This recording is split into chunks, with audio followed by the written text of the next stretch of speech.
저는 마이크를 손으로 잡아야 돼가지고 뺐습니다. 네, 저는 세상을 바꾸는 금융 KB국민은행의 오순현입니다. 저는 이제 주제를 말씀드리겠습니다. 생성형 AI 시대에 금융이 갖춰야 될 마인드셋이라는 주제로 말씀을 드릴 거고요. 마인드셋으로 제가 정한 이유는 지금 생성형 AI 관련해서 다양한 금융사들, 그다음에 금융기관에서 도입을 많이 검토 중에 있습니다. 그래서 저희가 진행한 어떤 사례에서 레슨 런드 그런 것들을 좀 공유를 해드리고자 합니다. 그래서 진행은 금융하면은 뭐 다 DT, DX 다 얘기를 하죠. 그게 생성형 AI 시대가 돼도 여전히 이 부분은 저희가 챙겨야 할 부분입니다. 그래서 DT, DX에 대한 얘기를 조금 드리면서 저희가 가지는 기회 그리고 거기서 나오는 시사점 그리고 저희가 어떻게 도입 방향을 잡을 거고 저희가 실제 어떤 과정을 거쳐서 지금 하고 있는지에 대해서 조금 말씀을 드리겠습니다. 금융의 이제 DX를 얘기를 드리면 뭐 다 아시는 내용이죠. DX를 하는 것은 어떤 고객의 새로운 가치들을 디지털 기술을 충분히 이용해서 한다. 그래서 2023년도에 그 DT의 7가지 동인에 대한 부분입니다. 거기에 보시면은 새로운 비즈니스 모델이 있어야 된다. 고객 경험을 향상해야 된다. IT 인프라가 현대화되고 그다음에 운영 효율화가 있어야 되고 직원 스킬을 업그레이드하고 그다음에 외부 파트너와의 어떤 협업, 그다음에 데이터 기반의 의사결정을 해야 된다는 내용이 있고요. 이 내용을 지금 저 현재 그 제너러티브 AI 생성형 AI의 특징에 그대로 대입을 하면 아, 생성형 AI로 이런 것들을 할 수 있겠구나라는 생각을 하게 됩니다. 그래서 왜 그런 생각을 할 수 있는지를 말씀을 드리겠습니다. 그래서 그 DT에서 중요한 부분들은 이런 거죠. 가장 처음 시작점은 데이터가 중요하다. 그리고 그 데이터 안에서 저희가 어떤 인사이트를 얻고 거기서 새로운 밸류를 찾아냅니다. 이 과정의 여정에서 제너레이티브 AI가 할 수 있는 역할들이 많다고 생각을 합니다. 금융의 패러다임 그 중심에는 당연히 데이터가 있고요. AI가 있습니다. 그리고 제너레이티브 AI에도 데이터가 상당히 중요합니다. 어떻게 보면 과거에 저희가 빅데이터라고 얘기했던 그 과거 시대보다 데이터의 중요성이 더 중요해졌습니다. 양적으로도 중요해졌고요. 질적으로도 중요해졌습니다. 그러면 현재 저희가 작년 11월 30일 날 챗GPT가 나온 이후 거기에 대한 엄청난 기대치를 가지고 이제 4분기를 향해 가고 있습니다. 저희가 가졌던 어떤 하이프, 기대치들이 있었고요. 지금 현실이 어떤지를 좀 보겠습니다. 처음에 저희가 딱 나왔을 때 정말로 슈퍼휴먼이 나오는 게 아니냐라고 다들 생각을 했었었고요. 그러고 나서 저희가 이제 얘기를 듣기 시작하죠. 뭐 LLM이라는 게 이때 생성형 AI래 뭐 이런 얘기들을 저희가 용어를 이제 막 알기 시작했습니다. 그러고 나서 들리는 얘기가 그 세종대왕이 맥북 프로를 던진 사건을 예시로 할루시네이션에 대한 얘기를 하죠. 그래서 정확한 답을 하지 못한다. 그러면 이게 정말 쓸모없는 것이냐? 그런 건 아닙니다. 정확한 답을 찾아가는 과정이 필요하고 현재는 이 챗GPT의 밸류에 집중을 하는 겁니다. 정답을 말하고 못하고에 대한 것들은 저희가 풀어야 할 해결할 숙제지만 이것만으로 저희가 충분히 어프로치할 부분들이 많다라고 지금 현재 알고 있고 거기에 대한 다양한 유스케이스에 대한 POC나 검토들이 각 금융사에서 지금 진행이 되고 있습니다. 생성형 AI는 저희가 지금 텍스트로 많이 얘기를 했죠. 챗GPT의 챗이니까 많이 얘기를 했지만 사실은 그 인풋이 이미지가 될 수도 있고, 그러니까 만들어내는 것들이 생성해내는 것들이 이미지일 수도 있고 영상일 수도 다 있습니다. 저희가 챗GPT, 그다음에 GPT-4라는 얘기를 들었고 최근에는 GPT-4V라고 얘기를 하죠. 이제는 텍스트가 인풋으로 들어가는 게 아니라 이미지 자체가 학습 데이터로 들어갈 수 있다라고 하는데요. 여기에 큰 것들이 뭐가 있냐? 기본적으로 저 모델 얘기를 많이 하잖아요. 저희가 오픈 AI의 모델 얘기, 그다음 메타의 모델, 그다음에 구글의 모델 얘기를 많이 하는데 모델의 사이즈가 클수록 성능이 좋은 거는 확실합니다. 다만 저희가 항상 ROI를 얘기하죠. 성능이 좋지만 우리가 그 성능을 얻기 위해서 사실은 우리가 필요한 것은 100분의 10밖에 안 되는데 저희가 100을 투자할 필요는 없으니까요. 그래서 모델 사이즈가 크면 클수록 좋다라는 건 얘기가 나왔고 다만 그러면은 우리가 좀 집중적으로 필요한 부분은 집중해야겠다라고 해서 버티컬이라는 얘기가 나오기 시작했고 경량화라는 얘기도 나오기 시작했고 스몰 LLM이라는 얘기도 나오기 시작합니다. 그래서 스몰 LLM에 보면은 앞에는 스몰이고 옆에는 바로 라지죠. 그래서 아니 뭔 LLM의 스몰이라니 라는 싶지만 그래서 이 L이 라지가 아니라 러블리가 아니냐. 모두가 지금 LLM 얘기만 하고 있거든요. 그 정도로 저희가 얘를 가지고 앞으로 활용할 수 있는 분야가 상당히 많을 거라고 지금 생각하고 있는 상태입니다. 그리고 이 LLM 지금 초고대 AI, 생성형 AI 얘기할수록 데이터는 더 중요해졌다.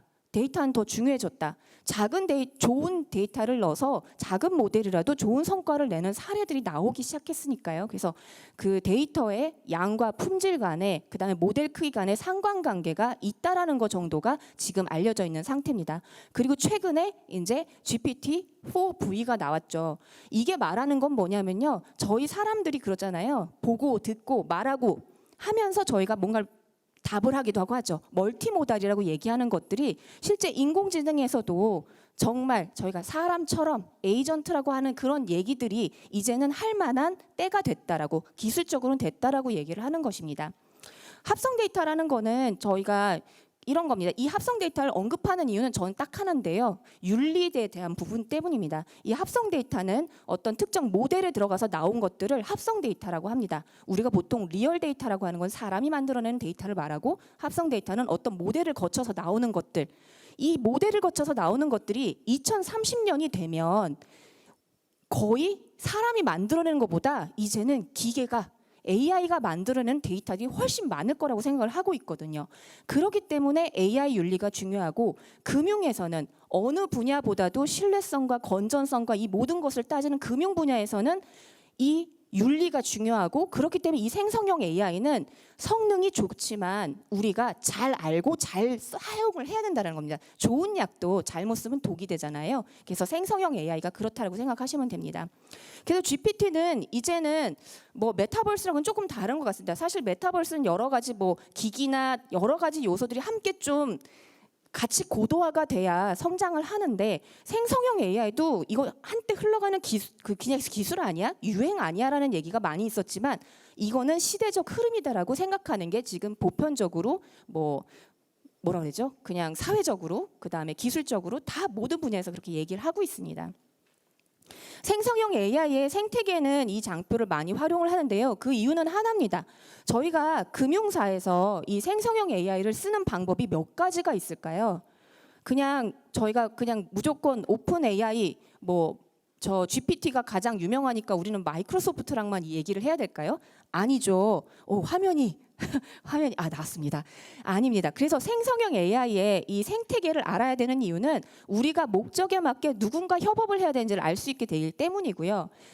제일 밑에 저희가 GPU 얘기 많이 하죠. 반도체, 이게 지금 서포트가 돼야 우리가 충분히 뭔가 큰 모델도 돌려보고 어떤 여건이 된다는 얘기도 합니다. 그래서 맨 밑에 반도체가 있고 그 위에 클라우드사들, 다양한 클라우드사들이 있고, 그 클라우드사들이 모델을 가지고 있기도 하고 그 모델들을 담는 어떤 프레임워크가 되기도 합니다. 그 위에 우리가 많이 알고 있는 AI 스타트업들, 생성형 AI를 활용하는 스타트업들이 존재합니다.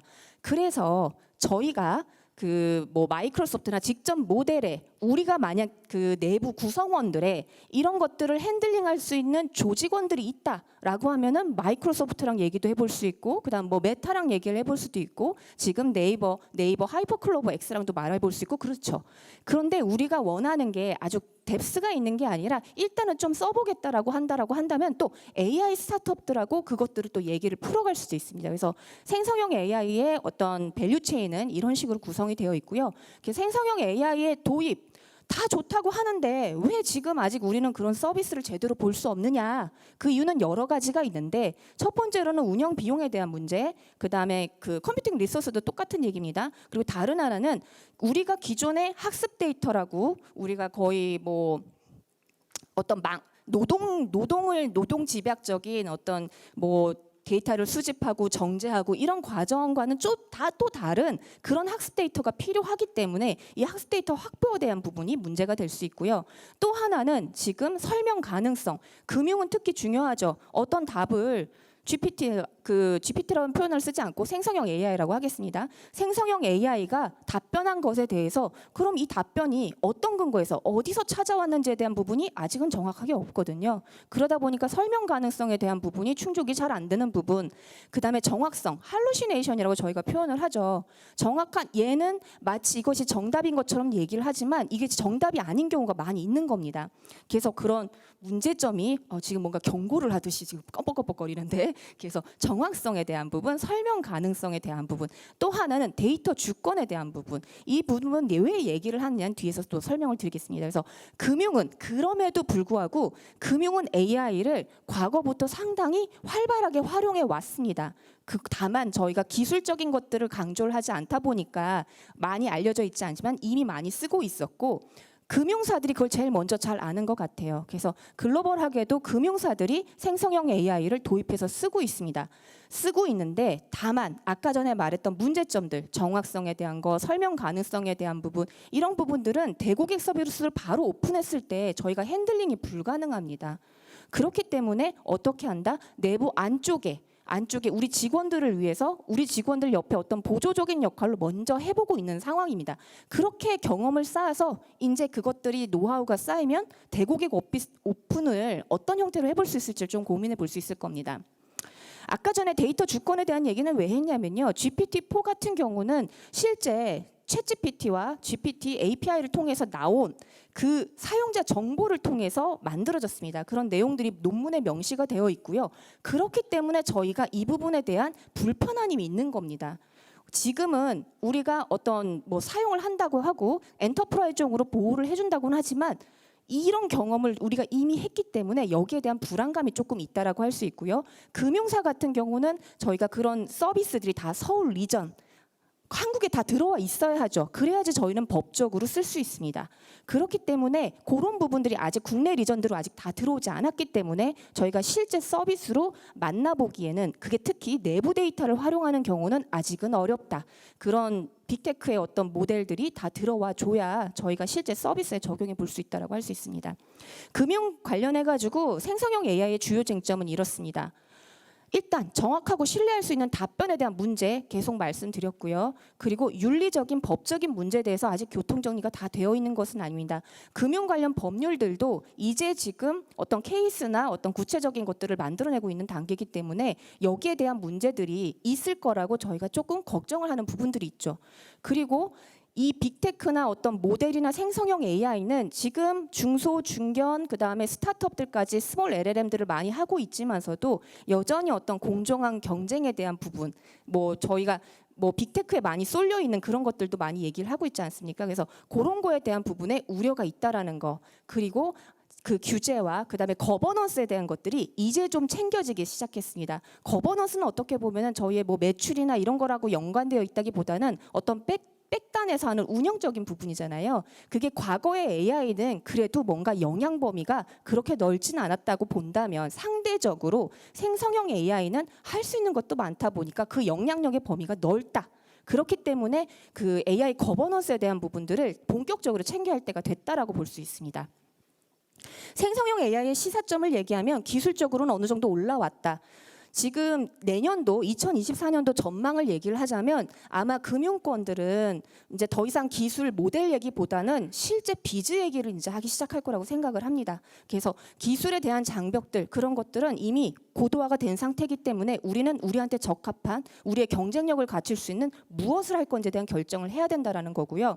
그리고 실제 데이터가 중요한 시대가 됐다. 라고 얘기를 할 수 있고요.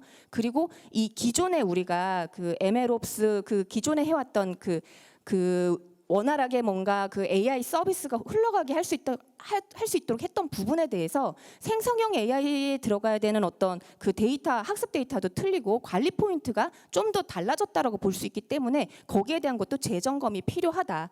그래서 얘기할 수 있는 거는 차별적인 서비스에 대한 고민이 필요하고 ROI가 그래도 우리가 구체적으로 정량화할 수 있는 그런 것들을 찾아야 되고, 그다음에 경험의 내재화가 필요하다. 모델은 계속 변하고 있고요. 그렇기 때문에 어떤 모델에 딱 맞춰가지고 한다라기보다는 우리가 그 튜닝도 어떤 식으로 할 건지 이런 것들 다양한 경험을 해보는 게 중요하다라고 생각을 합니다. 상향 평준화된 기술이라고 얘기를 했고요. 그래서 AI 민주화, 그다음에 제너레이티브 AI는 이제 서비스로 우리가 API로 땡겨서 쓰는 것도 얘기를 하는데 또 다른 관점도 있습니다. 우리가 기존에 쓰던 많은 소프트웨어, 그다음에 그런 서비스에 AI 그 제너레이티브 AI가 일종의 컴포넌트처럼 들어가서 요소 기술로 들어가서 활용될 수도 있다라는 거고요. 여기에서 중요하게 생각하는 거는 뭔가 특화된 데이터가 더 부어진다라는 측면에서, 그리고 뭐 특허나 약간 법률적인 거나 여러 가지가 좀 거기에 맞춰서 돼야 된다는 부분에서 이런 표현도 하고 있습니다. 제너레이티브 AI를 as a component로 이렇게도 많이 표현을 하고 있습니다. 초고대 AI는 비용이 많이 든다는 얘기는 드렸습니다. 그래서 이거 할 때 금융에서 풀어야 할 숙제, 우선은 저희도 그렇지만 금융의 데이터 참 많죠. 그런데 막상 뚜껑을 열고 생성형 AI 관련해서 도입을 해보려고 보면 뭔가 만들어야 되는 데이터들이 상당히 많습니다. 그래서 데이터 트레이닝에 대한 문제가 있고요. 그리고 실시간으로 뭔가 데이터가 계속 들어왔을 때 이것들을 어떻게 즉각적으로 반영해 줄지에 대한 부분, 최신성에 대한 부분도 고민을 해야 되죠. 저희는 과거로 한번 데이터 부어진 걸로 거기서 끄집어내는 그런 작업으로 하는 게 아니라 금융은 시시각각 변합니다. 새로운 상품이 나오고 외부 환경이 변합니다. 그런 것들이 계속 반영될 수 있는 그런 환경을 만들어줘야 된다는 부분이 있고요. 그래서 서빙하고 배포에 대한 부분에 대한 저희가 숙제가 있다라고 생각을 하고요. 금융에서의 추론, 과거에 저희가 질문 답변했던 거하고 보다는 훨씬 저희는 심도 있는 질문에 대한 답변들을 찾아낼 수 있습니다. 다만 거짓말을 할지언정 답은 찾아내죠. 그래서 하지만 이 금융이 가지는 어떤 건전성, 신뢰성에 대한 부분이 있기 때문에 답은 해내고 있지만 상당히 어렵다라는 거죠. 이걸 실제 서비스로 만들어낸다는 거는 테스트는 해보고 POC는 해볼 수 있지만 서비스로 만들어지는 거는 또 다른 문제다라는 거. 그리고 기존에 우리 내부에 직원들이 있죠. 직원들이 이 제너레이티브 AI가 들어간 소프트웨어가 됐던 아니면 어떤 API를 땡겨 쓰는 어떤 그 프롬프팅을 하든 거기에 대한 새로운 스킬에 대한 것들을 배우는 과정이 또 필요할 수 있습니다. 그래서 그런 교육에 대한 부분들도 챙겨져야 한다라고 할 수 있습니다. 생성형 AI는 그래서 어떤 모델 그런 거에 집중하기보다는 저희가 외부에 어떤 모델, 어떤 데이터를 가져오든 내부에 어떤 데이터를 땡기든 다른 모델에 좋은 그런 그 모델들을 땡겨 오든 그것들을 통해 가지고 그 생성형 AI가 잘한다는 거 있죠. 뭐 요약 잘합니다. 리포트 초안 잘 작성합니다. 여러 가지들이 있죠. 그것들을 안정성과 어떤 윤리와 이런 것들을 챙겨가면서 아마 저희가 일하는 방식들이 바꿔질 거라고 얘기를 하죠. 직업이 있고 없고에 대한 얘기도 많이 하지만 우리가 일하는 방식이 바뀔 거라는 것에 대해서는 확실할 것 같습니다. 거기에 대한 부분들이 그래서 전략과 전술들도 많이 달라질 거다. 이런 변화가 있을 거라고 얘기를 할 수 있고요. 뱅킹이나 금융에서 생성형 AI 시장 규모는 말할 필요가 없습니다. 이미 AI 자체가 급속도로 지금 어떤 활용이나 시장은 커지고 있고요. 그 부분에서도 지금 생성형 AI 기술로 넘어왔기 때문에 기존의 AI를 또 생성형 AI 전체로 또 볼 수도 있기도 할 것 같습니다. 그래서 기술적으로 보면은 이제 자연어 처리에 대한 부분, 아무래도 금융에서 기존의 정형 데이터뿐만 아니라 비정형 데이터를 통해서 저희가 얻을 수 있는 인사이트와 그 변화를 감지할 수 있는 것들이 상당히 많기 때문에 자연어 처리에 대한 기술에 대한 부분들의 니즈는 계속 증가할 거다. 그리고 다른 하나는 이제 그거죠. 이상거래 탐지하는 부분, 이 부분에 대한 활용이 상당히 많이 될 거라고 저희는 예상을 하고 있습니다. 그 차기 성장 동력의 그 어떤 일환으로 생성형 AI를 많이 얘기를 합니다. 그래서 연간 매출의 2.8에서 4.7%의 어떤 생산성 증가가 있을 거라고 맥킨지는 얘기를 하고 있고요. 2,000억에서 3,400억 정도의 어떤 가치를 더 만들어낼 거라고 얘기를 합니다.